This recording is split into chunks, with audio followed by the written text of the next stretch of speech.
શું તમારા ઘરમાં એવા વડીલો છે કે જેમને તીર્થધામોના દર્શન કરવાની ઈચ્છા છે, પરંતુ આર્થિક મર્યાદાઓના કારણે તેમની અંબાજી, પાવાગઢ કે પ્રથમ જ્યોતિર્લિંગ એવા સોમનાથના દર્શનાર્થની ઈચ્છા અધૂરી રહી જાય છે?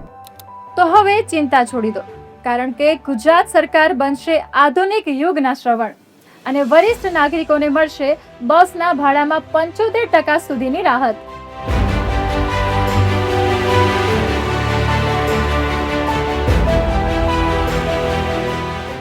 નમસ્કાર મિત્રો, ધ માહિતી શોમાં આપ સૌનું સ્વાગત છે.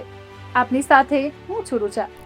આજે આપણે વાત કરીશું ગુજરાત પવિત્ર યાત્રાધામ વિકાસ બોર્ડ દ્વારા સંચાલિત શ્રવણ તીર્થ દર્શન યોજના વિશે.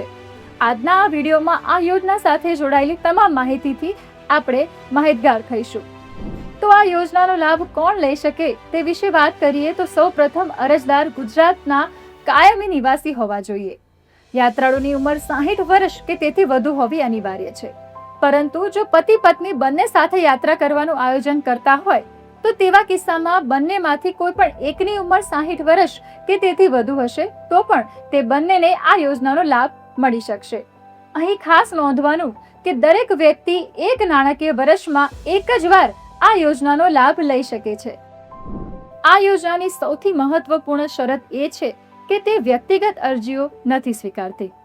લાભ લેવા માટે ઓછામાં ઓછા 27 વરિષ્ઠ નાગરિકોનું ગ્રુપ બનાવવું અનિવાર્ય છે. 27 થી 35 મુસાફરોના ગ્રુપ માટે મિની બસનું ભાડું મળવાપાત્ર છે. 36 થી 56 મુસાફરોના ગ્રુપ માટે એક્સપ્રેસ એટલે કે સુપર બસનું ભાડું પણ મળવાપાત્ર છે.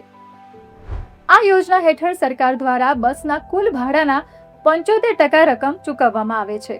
આ સહાય ગુજરાત રાજ્ય માર્ગ વાહન વ્યવહાર નિગમની નોન એસી બસ અથવા તો ખાનગી બસ અને આ બંનેમાંથી જેનું ભાડું ઓછું હોય તેના ઉપર ગણવામાં આવે છે.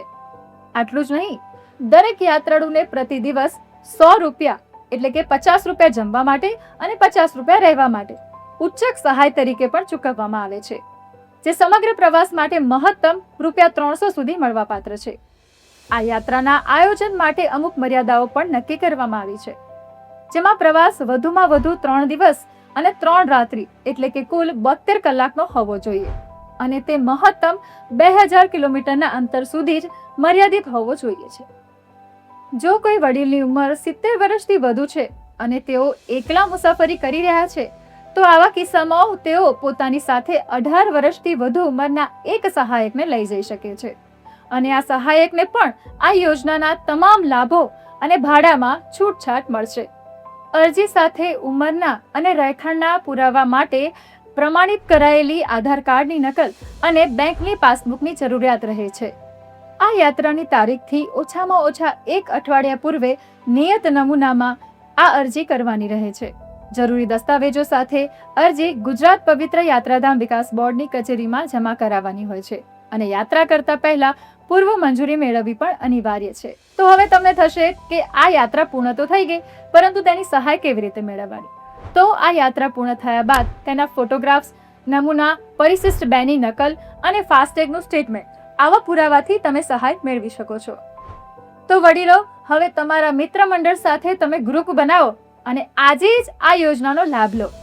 જો તમારા ઘરમાં કે આજુબાજુમાં કોઈ પણ વડીલ હોય તો તેમના સુધી પણ આ માહિતી ચોક્કસથી પહોંચાડજો. જો આ વિડીયો તમને ગમ્યો હોય તો લાઈક કરજો અને શેર કરવાનું ભૂલતા નહીં.